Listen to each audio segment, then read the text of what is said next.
কোনটা ভালো মানাচ্ছে আমাকে, এই শাড়িটা নাকি এই শাড়িটা?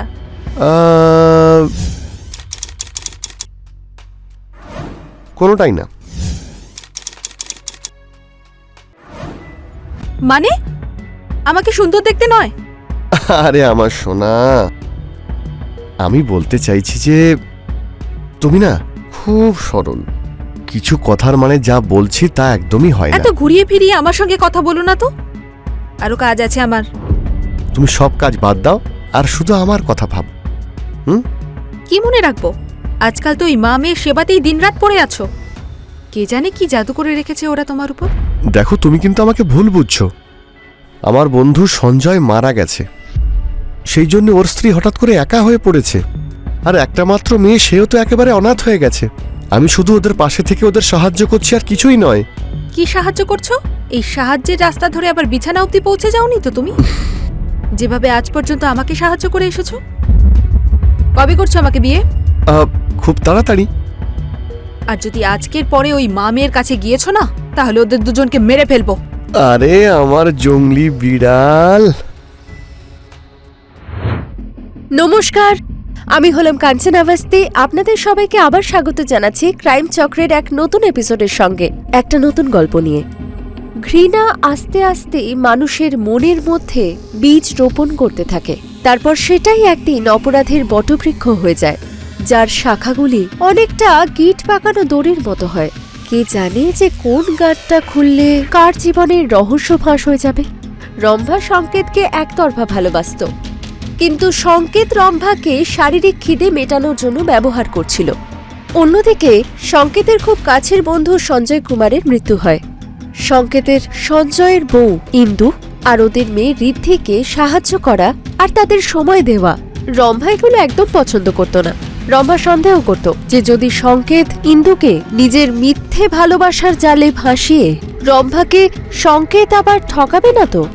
এই সমস্ত প্রশ্নের উত্তর পেতে রম্ভার জন্য একটু সমস্যা ছিল। আর তখনই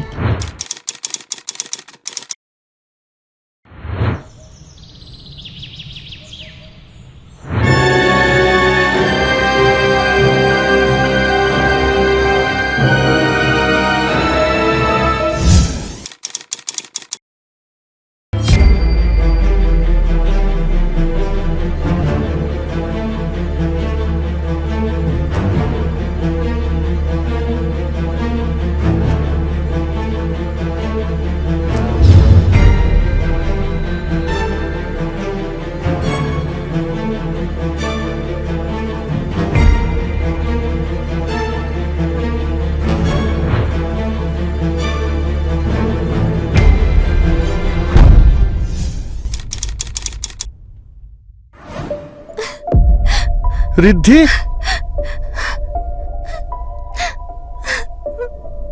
আঙ্কেল, কি হয়েছে? কাঁদছো কেন? আপনার পরিচয়? আমি সংকেত পাটিল, ঋদ্ধির বাবার বন্ধু। স্যার, কি হয়েছে? কাল রাত ইন্দু দেবীর মাকে হত্যা করা হয়েছে। গলায় দড়ির ফাঁস লাগিয়ে মেরে ফেলেছে কেউ। আমরা ওনার লাশ পাখা থেকে ঝুলন্ত অবস্থায় পেয়েছি। কিন্তু স্যার, এটা আত্মহত্যাও তো হতে পারে। উনি আগে থেকেই খুব টেনশনে ছিলেন। ওনার হাজবেন্ড মারা যাওয়ার পর থেকে উনি... না, গলাতে পাওয়া সুইসাইডের দাগ আর মার্ডারের দাগ দুটো আলাদা হয়। এটা মার্ডারই। বাকি সবকিছু পোস্টমর্টম করলে ক্লিয়ার হয়ে যাবে। আপনি আমাকে এটা বলুন যে সঞ্জয় বাবু কি করে মারা গেছিলেন? স্যার, কয়েক সপ্তাহ আগে হার্ট অ্যাটাকের জন্য ও মারা গেছে। ওনার সঙ্গে কারোর শত্রুতা বা ঝামেলা? আপনারা কাউকে সন্দেহ করেন? বাবা মা তো এতই ভালো ছিল যে ওদের সঙ্গে কারোর ঝগড়া করা তো দূর, কারোর সঙ্গে কোনো রাগারাগিও ছিল না। হ্যাঁ ইন্সপেক্টর, জানি না এসব বেচারি ঋদ্ধির সঙ্গেই কেন হয়। ওর বাবা মা চলে যাওয়াতে ও তো একেবারে একা হয়ে গেল। তুমি কেঁদো না ঋদ্ধি।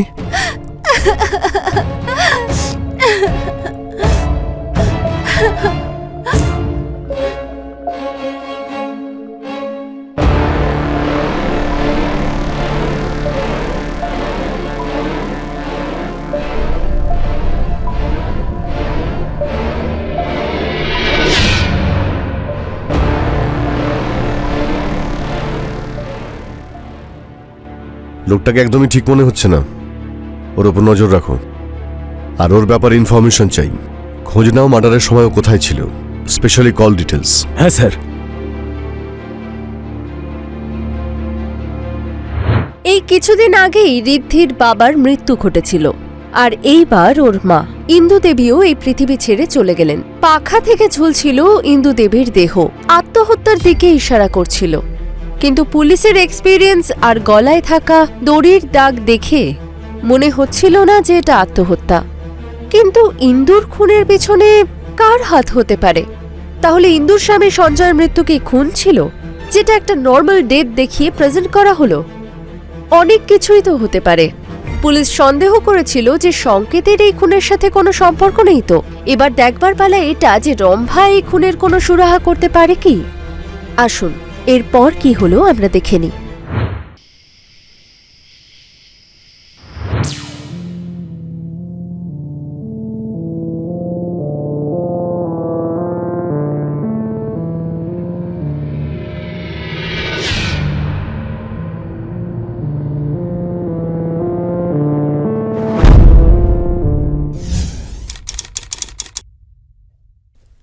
রোহিত,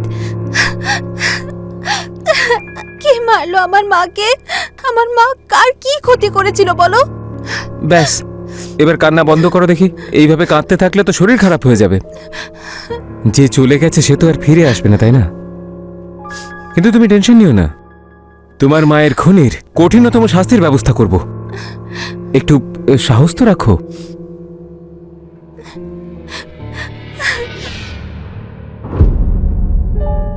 এই, এটা কি করছিস? হ্যাঁ, আঙ্কেল আঙ্কেল দাঁড়ান দাঁড়ান।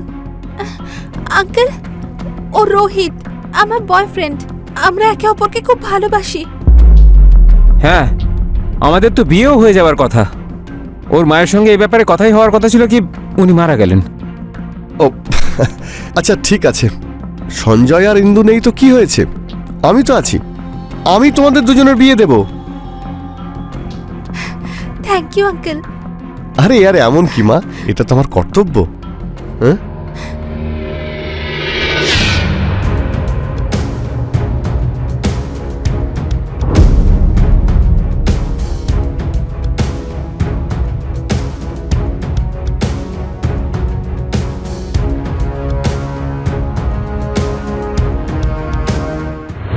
স্যার। ওকে স্যার, আমি দেখছি। ইন্দু দেবীর পিএম রিপোর্ট। স্যার, ওনার গলায় দড়ির ফাঁস লাগিয়ে এই হত্যা করা হয়েছে। আর স্যার, মেরে ফেলার 1 ঘন্টা পরে ওনাকে ফ্যান থেকে ঝুলিয়ে দেওয়া হয়। আর যে কল ডিটেলস চেয়েছিলাম সেটার কি হলো? এই যে স্যার। সংকেতের ফোন থেকে যাদের যাদের ফোন করা হয় তাদের মধ্যে একটা নাম্বার হলো এই রম্ভার। মানসপট থেকে 2 কিলোমিটার দূরে লোকেশন পাওয়া গেছে। একটা কাজ করো, রম্ভার খোঁজ নাও আর ওকে জিজ্ঞাসাবাদের জন্য ডেকে আনো। সংকেতের ওপর যে সন্দেহ রয়েছে সেটা কিন্তু ভুল নয়। স্যার।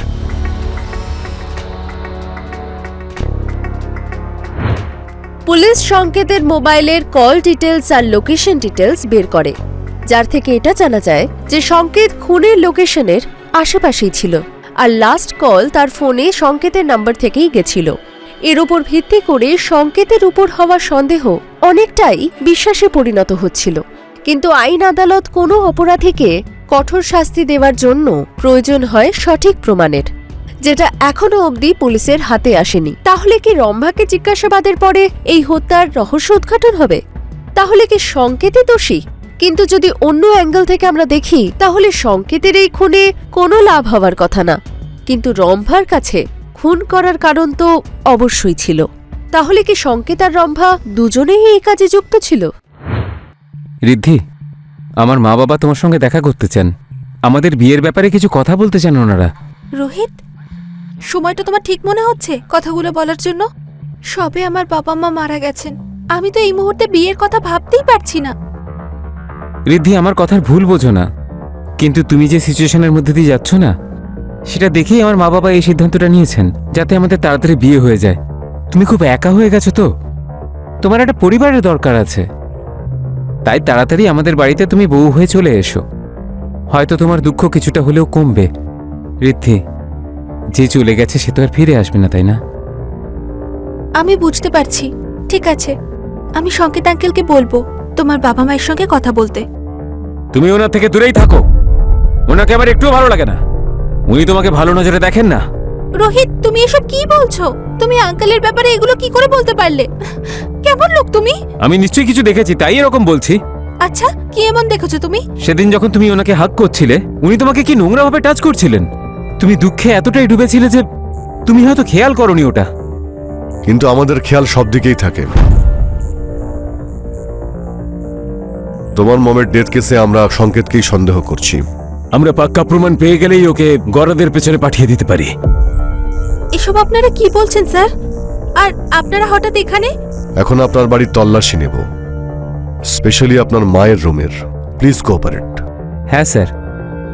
আপনার পরিচয়? হ্যাঁ, ও আমার হবু স্বামী। Can we proceed? Yes sir, you can.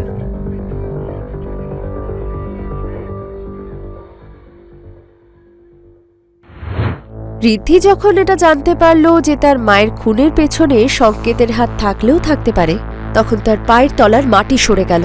তার বাবার এত কাছের বন্ধু, যাকে সে তার নিজের বাবার মতোই দেখত, সে তার মাকে খুন করতে পারে। এই কথাটা ঋদ্ধির জন্য অবিশ্বাস্য ছিল।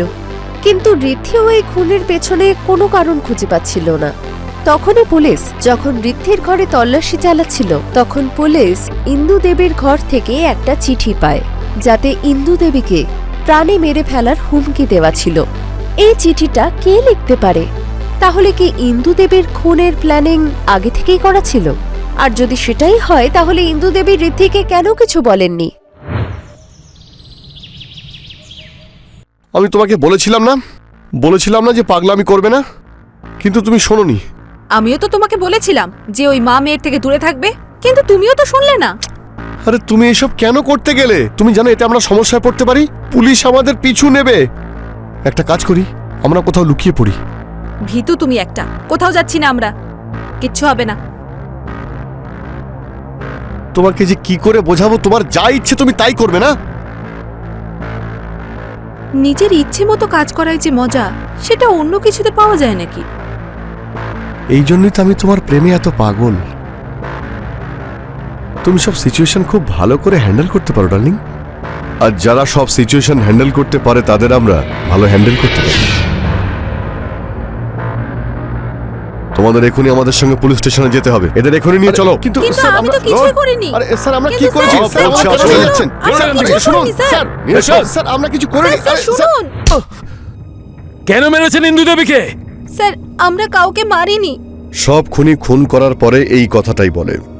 আমরা তোমার নাম্বার সংকেতের কল লিস্ট থেকে পেয়েছি, আর যখন তোমার কল ডিটেলস চেক করি তখন জানতে পারি মার্ডারের সব থেকে কাছের লোকেশন তোমারই ছিল।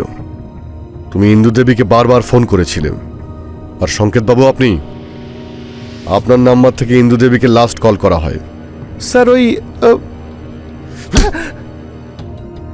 তোর জন্য এটাই ভালো হবে সত্যিটা সব বলে দে। বলছি স্যার, সেদিন আমি খুব রেগেছিলাম। ওই মা মেয়েকে আমি মেরেই ফেলতে চেয়েছিলাম। সেই জন্য আমি ইন্দুকে বারবার ফোন করছিলাম। ওই মা মেয়ে মিলে সংকেতকে নিজেদের চালে ফাঁসিয়েছিল। ও আমার থেকে দূরে আর ওদের কাছে যেতে শুরু করেছিল। তো সেই জন্য তুমি ওদের মার্ডার করে দিলে? না স্যার, রম্ভার আগের মাথায় ওই দিন ওদের বাড়ির কাছাকাছি তো গেছিল। তারপর আমি রম্ভার পিছু নিই। তারপর আমি ইন্দু দেবীকে ফোন করে ওয়ার্ন করি, আর রম্ভাকেও ফোন করে আমি অনেক বোঝানোর চেষ্টাও করি। আর তারপর জানতে পারি যে ইন্দু দেবী মারা গেছেন। এইসব গল্প অন্য কাউকে শোনাবি? তোমাদের দুজনকে কোর্টে পেশ করার জন্য আমাদের কাছে যথেষ্ট প্রমাণ আছে। স্যার, এক মিনিট। আমি সেদিন ইন্দু দেবীর বাড়ির পাশে কিছু দেখেছিলাম। কি? সেদিন রম্ভা ঠিক কি দেখেছিল যেদিন ইন্দুর মৃত্যু হয়? তার বাড়ির সামনে পুলিশ কি রম্ভার থেকে কোনো সঠিক তথ্য পেয়েছিল? সংকেতের রম্ভা কি পুলিশের সামনে ঠিক সাক্ষ্য প্রমাণ দিচ্ছিল, নাকি তারা শুধুই পুলিশকে বিভ্রান্ত করার চেষ্টা করছিল? পুলিশ রম্ভার থেকে পাওয়া তথ্যগুলিকে মাথায় রেখে তারা ওই চিঠির মধ্যে থাকা হ্যান্ডরাইটিং লুকিয়ে সবার হ্যান্ডরাইটিং এর সাথে ম্যাচ করায়, আর তারপর যেটা সামনে আসে তা সবাইকে চমকে দেয়। বল, ইন্দু দেবীকে কেন মারলি? স্যার আমি তো কাউকে মারিনি স্যার। তোর হ্যান্ডরাইটিং মার্ডার স্পট থেকে পাওয়া লেটারের সঙ্গে একদম ম্যাচ করেছে। এটা কোনো কোইন্সিডেন্স তো হতে পারে না। তোর বিরুদ্ধে আমাদের কাছে সঠিক প্রমাণ আছে। বল স্যার স্যার স্যার বল, সময় থাকতে তুই সত্যিটা বলে দে, না হলে অন্য ব্যবস্থা নেব। স্যার স্যার আমি ঋদ্ধিকে খুবই ভালোবাসি স্যার। আর স্যার আমি ওকে বিয়েই করতে চাই, কিন্তু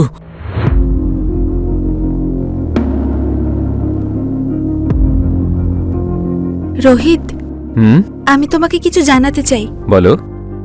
আমার মা এই সম্পর্কটাকে মেনে নিচ্ছে না। মা জানতে পেরেছে তুমি একটা ছোটখাটো চাকরি করো। তুমি আমাকে চিরকাল সুখে রাখতে পারবে না। ঋদ্ধি, আমি তো তোমাকে আগেও বলেছি তাই না, আমি আস্তে আস্তে আরো বেশি রোজগার করব।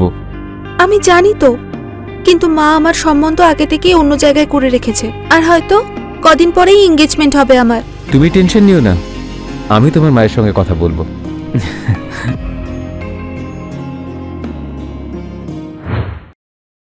স্যার আমি ঋদ্ধির মাকে বোঝানোর খুব চেষ্টা করেছিলাম স্যার, কিন্তু স্যার উনি আমার একটাও কথা শোনেননি, আর আমাকে ওখান থেকে অপমান করে তাড়িয়ে দিলেন।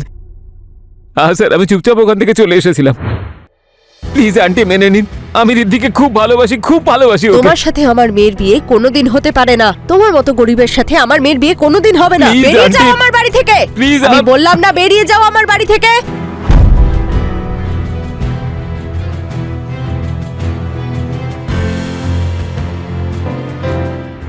ঋদ্ধিকে ছাড়া বাঁচা, আর ওই অপমান আমার মাথার মধ্যে ঘুরে ঘুরে আসছিল, বারবার মনে পড়ছিল স্যার। তাই আমি আবার ঋদ্ধির বাড়িতে গেছিলাম স্যার। ঋদ্ধি ওখানে ছিল না, আর সুযোগ বুঝে আমি ইন্দু দেবীকে মেরে ফেলেছি। আর তোকে যেতে রম্ভাদেবী দেখে ফেলেন।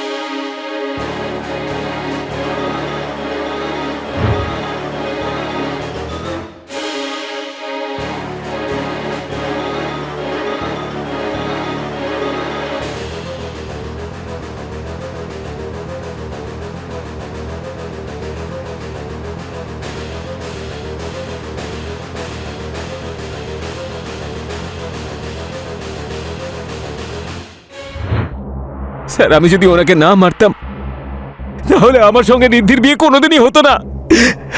এবার তোর বিয়ের সানাই জেলে বাজবে। Please sir, sir sir sir না স্যার, স্যার আমার কোনো দোষ নেই স্যার।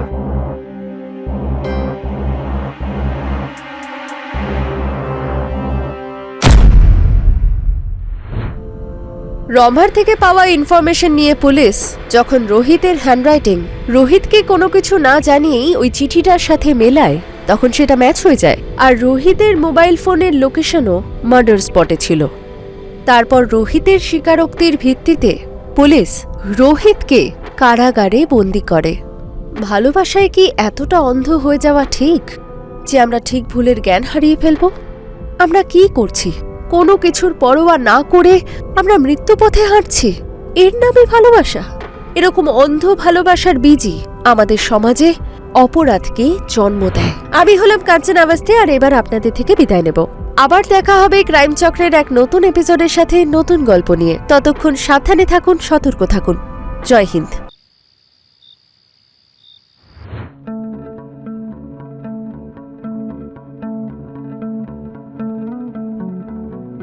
কত আর মেকআপ করবে? মেকআপ করছি না, মেকআপ তুলছি। আরে তো চলে এসো না, আমি তুলে দিচ্ছি।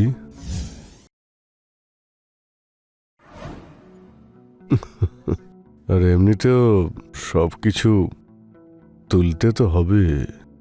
একটু অপেক্ষা করো। সব সময় তুমি এতটাই এক্সাইটেড থাকো, এই বয়সেও। আরে বয়সের আবার কি আছে, এখন যে আনন্দ আমি তোমাকে দিই তাই ইয়াং ছেলেরাও পারবে না।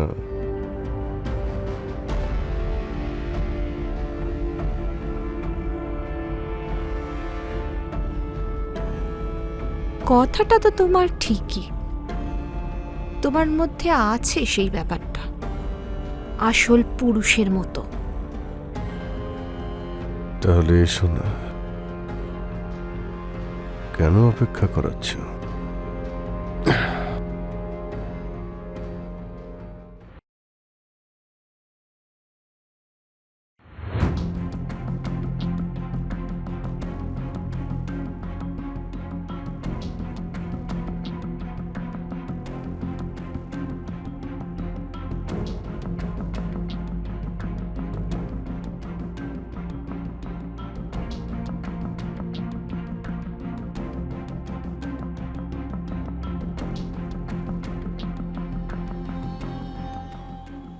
তুমি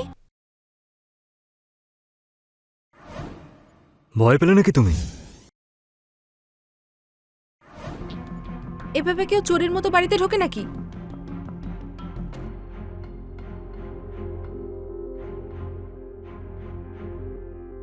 কারোর মনে ঢুকতে গেলে তো চোরের মতোই ঢুকতে হয়।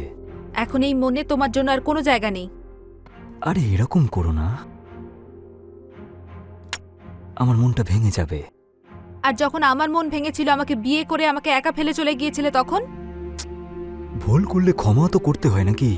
তুমি যতই চেষ্টা করো না কেন, আমি তোমাকে ক্ষমা করব না। আমি কতদিন ধরে তোমাকে মানানোর চেষ্টা করছি, আজ আমি তোমাকে মানিয়েই ছাড়বো। চলো। ছাড়ো আমাকে, নিখিল, লাগছে আমার। আরে ভালোবাসলে একটু কষ্ট তো সহ্যই করতে হবে, তাই না?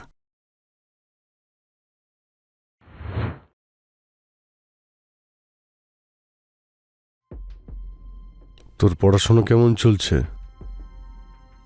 ঠিকই চলছে, কিন্তু এখন আর আমার পড়াশোনা করতে ভালো লাগে না। কেন? এই এমনি। এমনি? এমনি মানে কি বলতে চাইছিস? তোর পড়াশোনার জন্য আমি এত টাকা খরচ করছি আর তুই পড়তে চাইছিস না? শুধু এটাই কারণ, টাকা খরচা করেছি। শুধু টাকা খরচা করলে সবকিছু হয়ে যায় না বাবা। তুমি আর মা সবসময় আমাকে খালি বকতেই থাকো। আরে সে তো তোর ভালোর জন্যই বকাবকি করি। উল্টো পাল্টা বকলে কার ভালো লাগে? আমি চাই যে তোমরা আমাকে ভালোবাসো। ইচ্ছা তো করেই বাড়ি ছেড়ে চলে যাই। পাগলের মতো কথা বলিস না রে। বাবা, আমি তোমাদেরকে খুব ভালোবাসি, তোমরা আমাকে একটুও ভালোবাসো না। এটা একদমই সত্যি নয়। একটা ব্যাপার, তুমি কখনো বাড়িতে থাকো, কখনো বাইরে যাও। তুমি যখন থাকো না, মা কতটা বকে আমাকে তুমি কি জানো? বাবা, তুমি আমাকে প্রথমে প্রমিস করো যে তুমি রোজ বাড়িতে আসবে আর মা আর আমাকে টাইম দেবে। ঠিক আছে, তোর মাকে বাপের বাড়ি থেকে ফিরতে দে। এরপর থেকে রোজ তোদের দুজনের জন্য আমি টাইম বের করব, ঠিক আছে? ঠিক আছে বাবা। স্যার, আমি একটা কমপ্লেন লেখাতে চাই। হ্যাঁ বলুন। মেহেকের বাবা, মানে আমার কাকার ছেলে প্রেম দাদা, অনেকদিন ধরে বাড়িতে আসেনি। আপনি ওনার ফোন ট্রাই করেছেন? স্যার, আমি অনেকবার ট্রাই করেছি, কিন্তু বাবার ফোনই লাগছিল না। আর আপনার মা? মা তো গ্রামে গিয়েছিল দিদা দাদুর কাছে, আর গ্রামের বাড়িতে কোনো ফোন নেই, আর মায়ের ফোনেরও নেটওয়ার্ক লাগছিল না। আমি পাশের বাড়িতেও ফোন করেছিলাম, কিন্তু জানতে পারলাম যে ওরা ওখানে যায়নি। মানে উনিও মিসিং? না স্যার, মনে হয় ওরা কোনো আত্মীয় স্বজনের বাড়িতে বিয়ে আছে, ওখানেই গেছে। আপনার বাবার পুরো নাম কি? মিস্টার প্রেম শর্মা। ওনার কোনো ছবি আছে আপনার কাছে? হ্যাঁ হ্যাঁ আছে।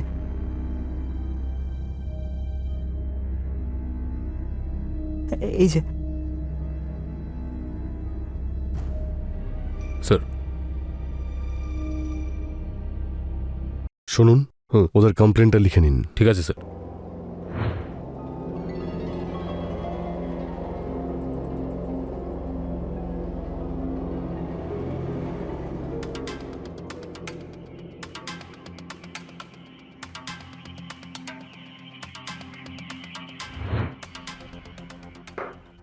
স্যার, হুম? প্রেমের লোকেশন ডিটেলস। প্রেমের ফোন বাড়ি থেকে বেরিয়ে যাওয়ার পর বন্ধ হয়ে গেছিল। তার কিছুক্ষণ পরে শহর থেকে বেরিয়ে যাবার পর তার ফোনটা চালু হয়, আর কিছুক্ষণ পর আবার বন্ধ হয়। যে এরিয়াতে প্রেমের ফোন বন্ধ হয়েছে ওই এরিয়াতে খোঁজ নিয়ে দেখুন ওনাকে কেউ দেখেছেন কিনা। স্যার, আমি অলরেডি একটা টিম পাঠিয়ে দিয়েছি। ওটা জঙ্গল এরিয়া, আশেপাশে সেরকম কেউ থাকে না। আমাদের টিম আর লোকাল পুলিশ খোঁজ খবর নিচ্ছে। আর ময়ূরের মা মানে প্রেমবাবুর স্ত্রী? স্যার, আমি ওখানকার থানায় খবর নিয়েছিলাম, বাড়িতে কেউই ছিল না। কিন্তু একটা কথা স্যার, প্রেমের বেশিরভাগ ফোন তার কাজের জায়গার লোকজনই করেছিল। কিন্তু স্যার, একটা নাম্বার অন্য।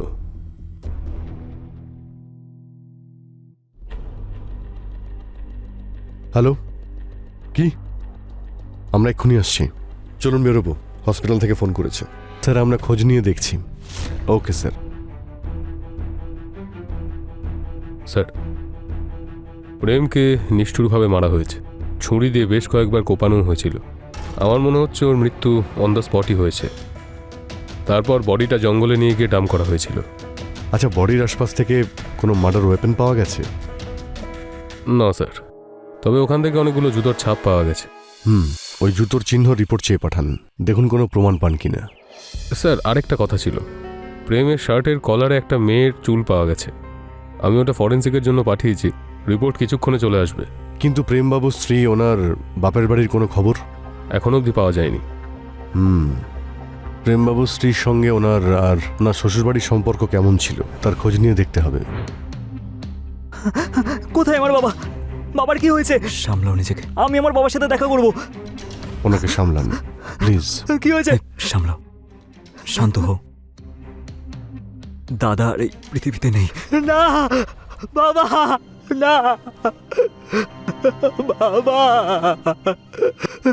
এই, শান্ত, নিজেকে সামলাও।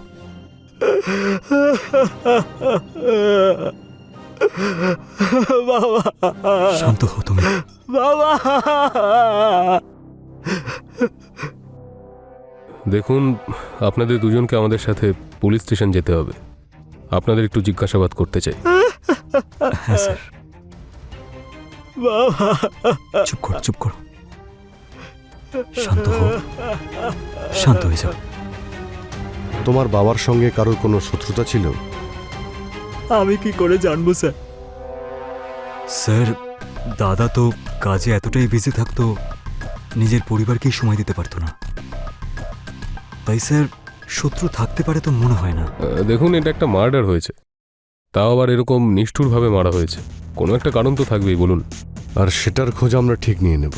আপনি আমাদের এটা বলুন যে প্রেমবাবুর ওনার স্ত্রী আর শ্বশুরবাড়ির সঙ্গে কেমন সম্পর্ক ছিল? স্যার, দাদা আর বৌদির মধ্যে সবসময় ঝামেলা লেগেই থাকতো, কারণ দাদা বাড়িতে সময় দিতে পারতো না। আর সেই কারণেই বৌদি সবসময় বাপের বাড়িতেই থাকতো। তারপর ওর বাপের বাড়ির লোকেরা এসে দাদাকে হুমকি দিত। এই কথাটা কি সত্যি? বাবা মা সবসময় ঝগড়া করতো, আর যখন মামার বাড়ি থেকে কেউ আসতো ওই ঝামেলা দেখে আমি বিরক্ত হয়ে পড়তাম আর নিজের রুমে চলে যেতাম। ঠিক আছে, আপাতত আপনারা আসতে পারেন। কোনো প্রমাণ পেলে আপনাদের ইনফর্ম করব। চলো, আসো। ওনার কল ডিটেলসের ব্যাপারে আপনি কিছু বলছিলেন না? হ্যাঁ স্যার, একটা নাম্বার পেয়েছিলাম, আর সেটা একটা মেয়ের নাম্বার। আর একটা কথা স্যার, জঙ্গলে গাড়ির টায়ারের ছাপও পাওয়া গেছে। একটা কাজ করুন, এই ফরেন্সিকের থেকে মার্ডার টাইমিং এর ব্যাপারে জানতে পারলেই জঙ্গলের আশেপাশে হাইওয়ে আর পেট্রোল পাম্পে সিসিটিভি ফুটেজ বের করুন। ওখান থেকে যতগুলো গাড়ি গেছিল সব কটারই খোঁজ নিন। হ্যাঁ স্যার। আর প্রেমবাবু যে মেয়েটাকে বারবার ফোন করেছিল তাকে নিয়ে আসুন। স্যার,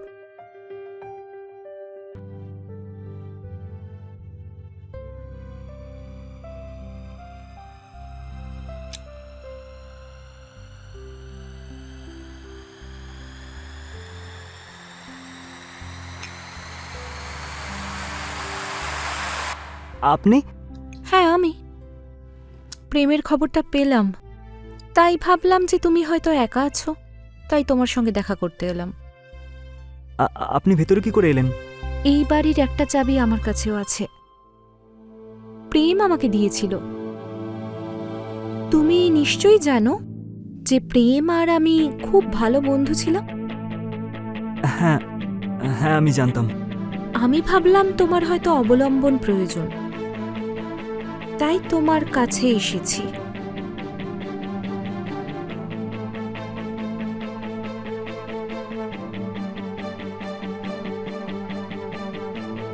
আরে এইসব কি করছেন আপনি? আমার এইসব ভালো লাগে না। আরে তোমার বাবার বন্ধু হওয়ার জন্য আমি তোমার আন্টি হলাম না? তাহলে এই দুঃখের সময় একবার জড়িয়ে তো ধরতেই পারি আমি। হ্যাঁ,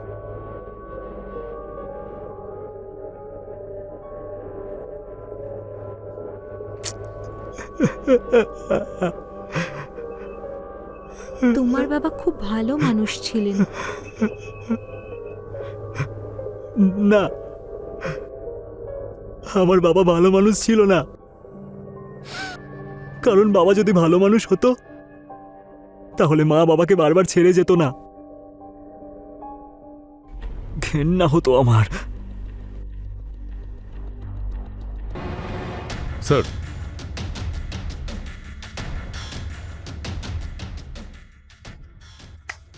উনি হলেন কামনা দেবী, নিখিলবাবুর স্ত্রী। প্লিজ বসুন। আপনি তো প্রেমবাবুর মার্ডার কেসের ব্যাপারে নিশ্চয়ই শুনেছেন। সেই ব্যাপারে জিজ্ঞাসাবাদ করতে আপনাকে এখানে ডেকেছি। স্যার, আমাকে জিজ্ঞাসাবাদ কেন? যেদিন প্রেম নিখোঁজ হয়েছিল সেদিন আপনার কাছে ফোন এসেছিল। স্যার, প্রেমবাবু সবসময় আমাকে ফোন করতেন। উনি তো আমার ভাসুর, আর ওনার স্ত্রী তো এখানে ছিলেন না। ময়ূরের খাওয়া দাওয়ার ব্যবস্থা আমি করতাম। তো আপনি আর নিখিল ময়ূরকে খেয়াল রাখতেন। দেখুন, এটা একটা খুনের মামলা। আপনি আমাদের কোঅপারেট করুন, না হলে আমাদের আবার নিজেদের পদ্ধতি প্রয়োগ করতে হবে। সরিতাদি, স্যার দেখুন, ওই পরিবারের সঙ্গে আমার বিশেষ কোনো যোগাযোগ নেই। আমার আর নিখিলের বিয়েটাও ধীরে ধীরে ডিভোর্সের দিকেই এগোচ্ছে। কোনো বিশেষ কারণ? ও আমাকে বিয়ে করার পর আলাদা থাকতে শুরু করে। ও দূরত্ব তৈরি করেছিল। অনেক চেষ্টা করেছে ও ফিরে আসার, কিন্তু ওর সঙ্গে থাকতে আমার আর ইচ্ছেই করে না। তাহলে আপনার ইচ্ছা কি প্রেমের সাথে থাকার ছিল? স্যার দেখুন, আপনি একজন মহিলার চরিত্রের উপর এরকম আঙুল তুলতে পারেন না। যদি জিজ্ঞাসাবাদ করতেই হয় তাহলে ভেবেচিন্তে করুন না। মনে হচ্ছে অনেক কিছু জানেন, কিন্তু আমাদের কাছে লুকোচ্ছেন। একটু খুলে বলুন না। স্যার, ওই রোজ প্রেমদাদাকে নিজের ভালোবাসা জালে ফাঁসিয়েছিল, আর সেই জন্যই প্রেমদাদার সংসারটা ভেঙে গেছে।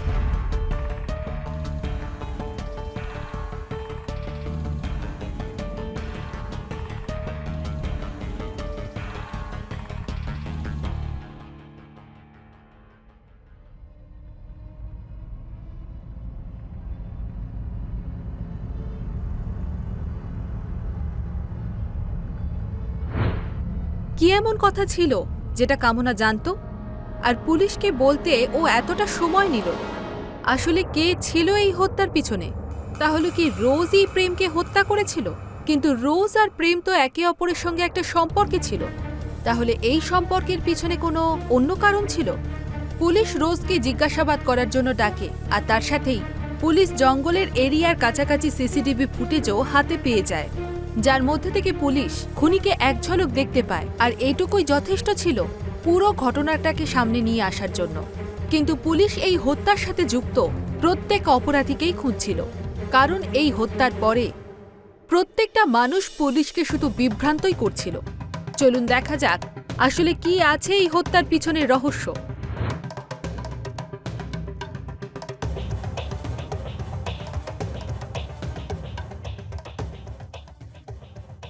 কার জন্য এত সাজুগুজু করছো?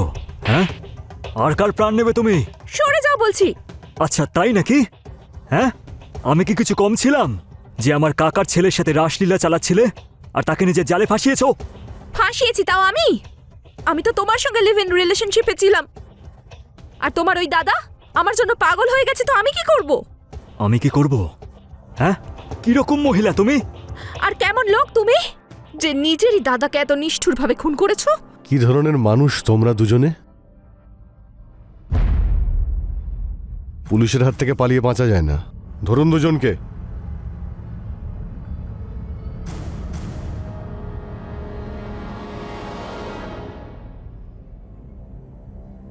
আমরা যেখান থেকে প্রেমের বডি পেয়েছিলাম তার পাশে সিসিটিভি ফুটেজে তোর ফেসটা রিভিল হয়েছে। এবার তোর জন্য এটাই ভালো হবে তুই কনফেস করে নে। বল সত্যিটা কি, বল। স্যার আমি আর ও লিভিংয়ে থাকতাম। আমার কাকার ছেলে প্রেম দাদা একদিন আমি ধরে ফেলেছিলাম রোজের সাথে একই বিছানার মধ্যে।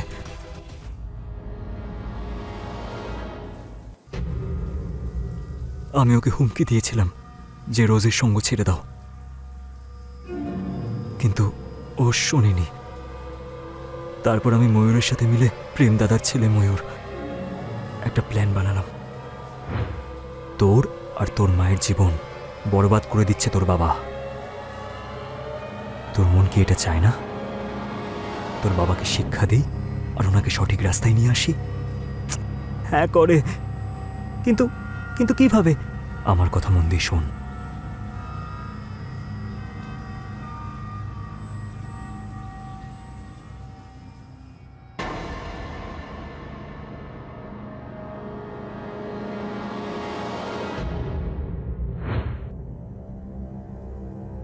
স্যার সে একদিনের কথা।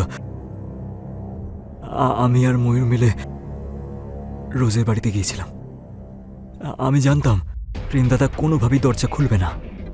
তারপর আমরা প্রতিবেশী হওয়া নাটক করলাম।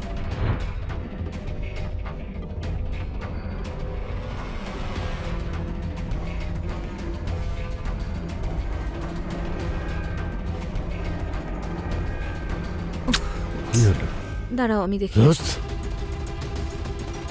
আসছি, দাঁড়ান। উফ, এখন কে ঢুকেছে? রোদ, এই সময় আবার কে এলো? এই সময় আবার কে এলো কে জানে। কে? ম্যাডাম আমি আপনাদের প্রতিবেশী, একটু স্কুটিটা সরিয়ে দিন না, আমি গাড়ি পার্কিং করব। আচ্ছা আচ্ছা ঠিক আছে, খুলছি।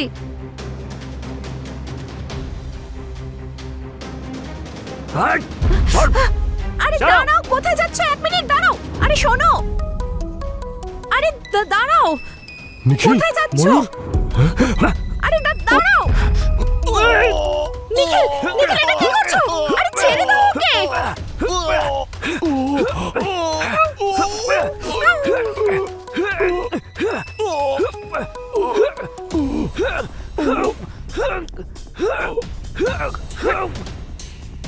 তারপর রাগের মাথায় আমি প্রেমদাদাকে খুন করে ফেললাম। আইনকে নিজের হাতে নেওয়ার অধিকার কোনো নাগরিকেরই হয় না, সে যতই ক্রোধের বশে করে থাক। এবার তুমি আর ময়ূর জেলের মধ্যে পচে মরবে, আর তুমিও এই অপরাধকে লুকোনোর জন্য।